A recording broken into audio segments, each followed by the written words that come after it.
Mwana BT Forum, karibu tena. Tunaendelea kuweka mijadala mbalimbali ambayo inatokea mitandao ya kijamii. Na sisi tunakusogezea hapa ili nawe upate nafasi ya kutazama huku YouTube na kuweza kusikiliza kwa uzuri zaidi ili uweze kuchangia pia maoni yako. Sasa ninaye tena Godbless Lema.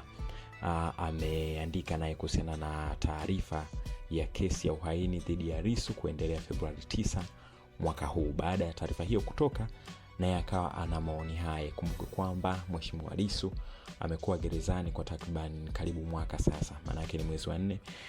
Endapo itafika mwezi wa 4 atakuwa anatimiza mwaka. Lakini licha ya hivyo mwaka mpya amekuwa gerezani, lakini pia uchaguzi umepita akiwa gerezani. Sasa baada ya tamko hilo, Godbless Lema anasemaje? Anasema tumekaribia kufika siku zile muhimu sana katika ukombozi wa taifa letu.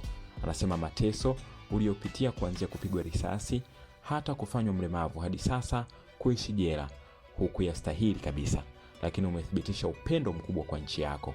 Jambo muhimu sana kwetu sote ni kuendelea kuwa na ujasiri katika mapambano yetu. Ushindi wetu hautapatikana pale tutakaposhinda tu uchaguzi. Ushindi wetu wa kweli ni pale jamii nzima itakapoelewa thamani ya jirani yake, haki na upendo na huruma. Hili ndilo jambo muhimu sana kwetu na ndilo linalotutia moyo. Maombi yangu ni kwamba tufanye upendo kuwa utamaduni wetu. Ushindi wa aina hii utakuwa mkubwa zaidi kuliko kushinda hata uchaguzi. Pia Mama Samia ametoa pole kwa internet katika zile siku za maandamano wakati wa uchafuzi.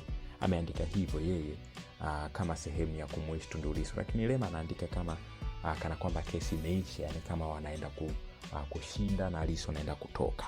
Je, hiki anachokiandika Lema imani yake ipo wapi zaidi, na unaona nini kesi ya Lissu inaporudi?